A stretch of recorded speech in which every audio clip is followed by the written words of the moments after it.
Hello, hello, my name is Victor Lee, and today I wanted to introduce you to this massive mothership of doom. So this is a pedalboard that I built several years ago in summer. I was still in college, and I was gigging a little bit, but I was more interested in building a rig in itself as a separate hobby as well. So I put together this pedalboard, and I literally just kept putting everything I wanted until I reached this size and settled on this. Obviously, there's quite a bit going on, so I'm going to explain some of the things that are on the board and the choices I made and why and how I use them. And then this MIDI switcher, this switching system is a big part of this board. So I am going to elaborate a little bit about that as well. So let's get to it. All right, so this is a board. It's an old Pedaltrain 3, and it's packed to its fullest capacity, as you can see here. First thing first, the entire board is governed by this MIDI loop switcher from Musicomlab. It's the Effects Mark IV. And let's take a closer look at this. So this thing is basically the brain of the whole thing. I can program presets including amp channel switching using these extra latch switches here. So it says F1, F2, F3, F4. There are connections via TRS back there. So I can do amp channel switching, turn on the boost, and toggle the effects loops on and off and things like that. And then I can preset switches on MIDI pedals, so H9 and M5, and expression pedal assignment on those pedals. So for example, my Nemesis, H9, and M5, all controlled by this one single expression pedal. And which is convenient that I can just program things per preset depending on what I need. And not to mention just the audio loops for stomp boxes. So each LED up here, L1 to L10, represent the loops, audio loops, and then the pedals that's patched in them. So I can program presets and switch lots of things all at once. And see that switching? It's per program. So I can do one click and then have a lot of things change, which is just so nice.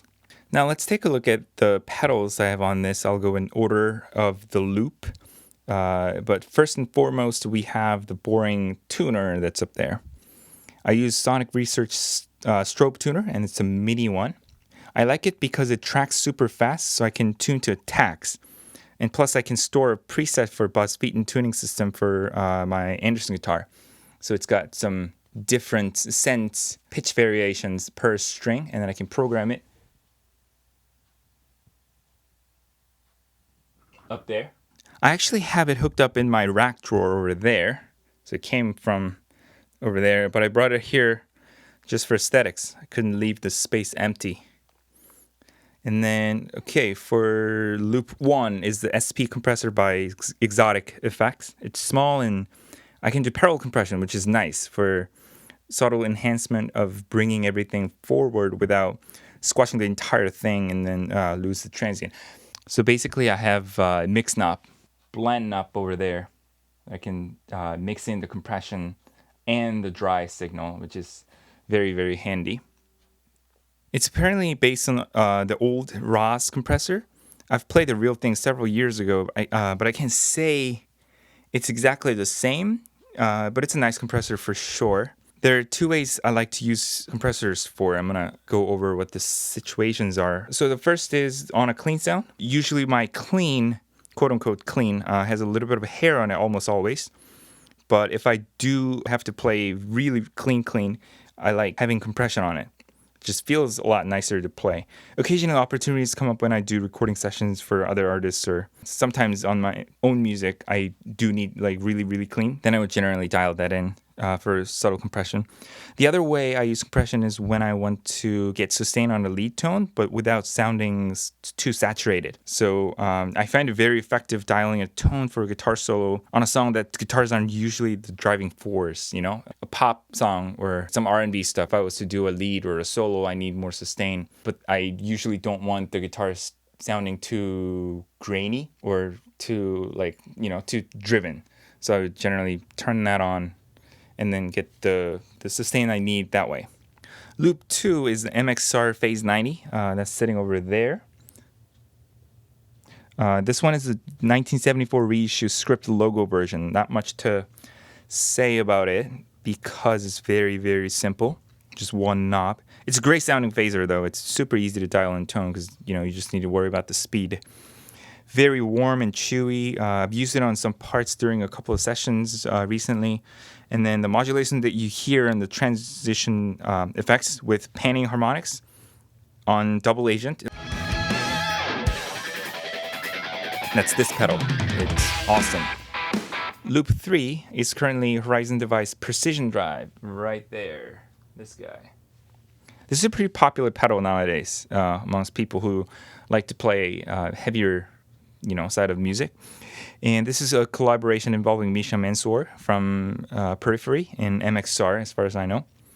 Now, the Periphery isn't really a band that I listen to a great deal, but the pedal itself is really, really cool. And Misha certainly has a good taste in tone.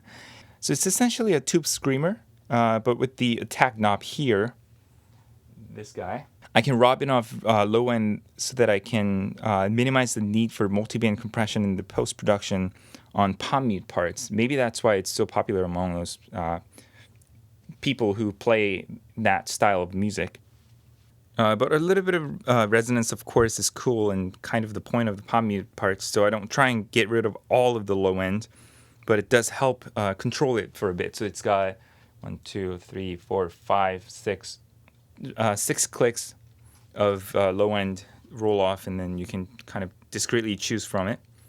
Also, this is handy for lead work as well. I can make stuff sound super aggressive and focused. And built-in gate is nice as well for recording it. This is pretty smart to put a gate over there, so it just detects when you're not playing and just mute that. Loop 4 is Rockett Archer. A buddy of mine is an engineer, and he usually has a bunch of pedals around him. So I get to play with a few of them every once in a while. And then one day he brought this one to my house, and I really enjoyed what it added, boosting a dirty amp a lot. So I ended up actually taking one for a gig, used it on a show, and then I believe it was a couple of days later, I just had to buy one of my own. So now I have one for me. It was several years ago. I was using Electro-Harmonix Soul Food until then for clone type of sound, but I like the Archer better.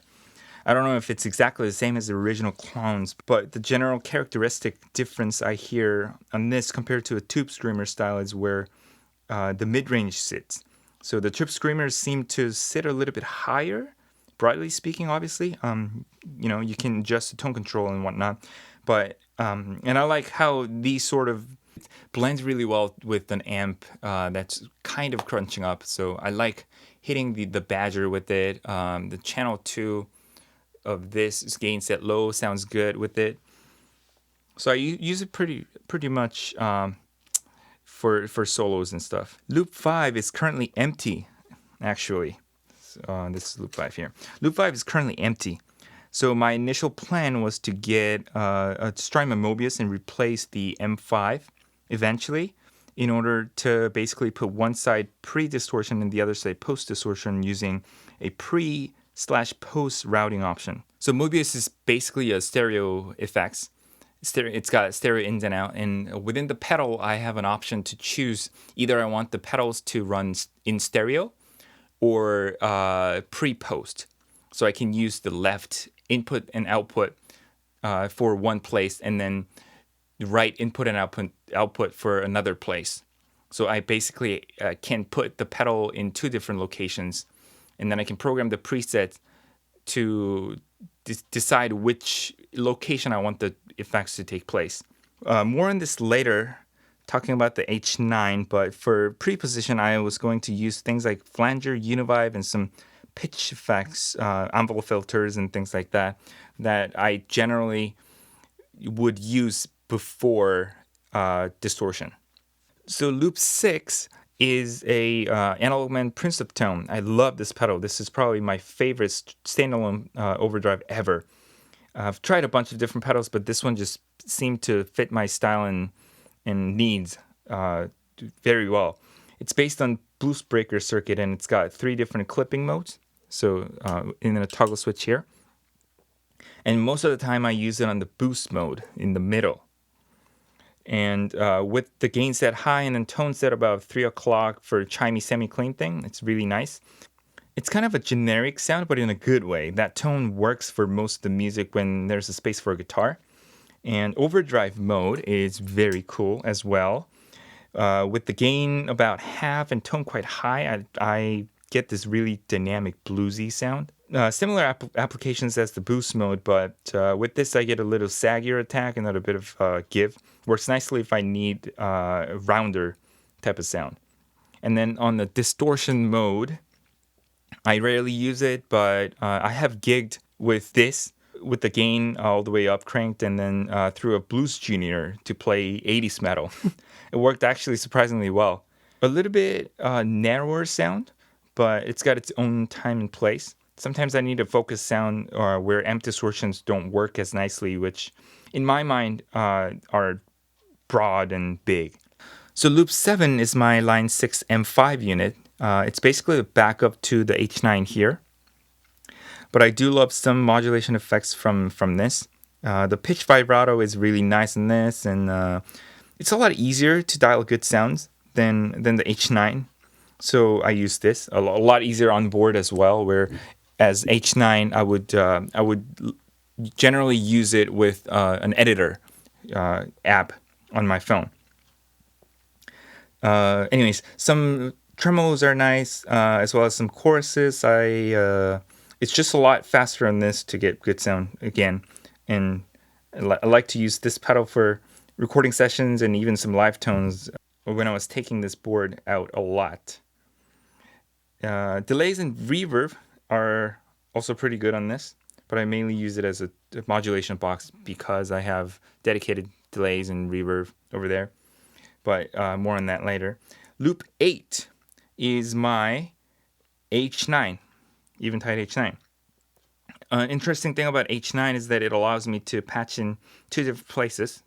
Like I said, as much like the Strymon Mobius that I was trying to do. And using a pre-post routing option, this can do the same thing. And in Loop 8, this places my pre-route. Usually takes care of modulation stuff like choruses, tremolo, and etc. Right here, I put the modulations I want to use from H9. And there's this analog delay sound that I love, and I only seem to be able to get it from here. So sometimes I want to use that versus the Nemesis. So I want it before the reverb. And the reverb algorithms on this one are excellent as well. So sometimes I would like to use big washy shimmer sound from H9. So in order to do this, I patch the post route after the entire switcher. So the output of the switcher patches into the post of H9. And then I go to the amp or effects return, depending on how I'm using it. And because I can switch presets on this via MIDI, I don't have to put this inside a loop, which is why I am able to put this after the entire switcher. And Loop 9 is my dedicated delay, Nemesis delay from Source Audio. This one is just perfect blend between the simplicity of an analog pedal and then a deep editing capability of a digital pedal. This pedal can be as simple as I want it to be, or as complicated as I want it to be at the same time. Using an editor software, it's really easy to get the delay sound in my head quite accurately because you can edit it really deeply. Although the onboard sounds on the pedal are really nice from the get-go, so I don't need to use the editing software or editing app to get the sound that are nice and serviceable. The only thing that I have a bit of a gripe on this pedal is that the mix knob seems to be very sensitive, and the repeats are as loud as the original signal at about noon. I like to blend in the delay subtle underneath, which limits the range of the mix knob for me about like the first 15-ish degrees. So like once where's the mix over there? So once the mix is like about here, is like pretty much where I want usually. So I have to work with a range of like this, focus, range of like this. But I like the sound and sometimes use it during mixing, actually, as an aux insert. So Loop 10 is TC Hall of Fame. TC just makes great pedals. Some might ask why I have two other units that can do reverb, but I still have this. I put it in here so that most of the basic reverb stuff, I can just take care of it really fast. And then I can free up the M5 and then H9 to do other stuff. So for example, like the basic plate reverb. Okay, its focus is really bad. Basic plate reverb. There's some hall settings, some room settings that are just basic, and then I can get nice sound from this super fast. And I would just take care of it with this, and then I can do other stuff with other two pedals. So that was my general philosophy. And what you see underneath these two mini pedals is a patch bay. So I have a box right here. And this makes it easy for me to decide if I need to do a 4-cable method with effects loop of an amp or just run everything in series in front of an amp. And this divides all of my drives section and then the pre-dirt modulation stuff up to loop number 6. And my time-based effects, so the loops 7 to 10 and then the post of H9 and stuff like that. So this can divide that into two different routes. And all I need to do is, if I want everything in line, to patch this little cable right there. So if I show you what it looks like down here, I can just patch this cable in, and now I'm running everything in line. And if I unplug this, and then I have plugs for effects send and return, and then get the output for the amplifier. So the output that goes into the input of the amplifier if I was to use a 4-cable method. I used to have another junction box in the input section on the right side of the board. So let me show you that.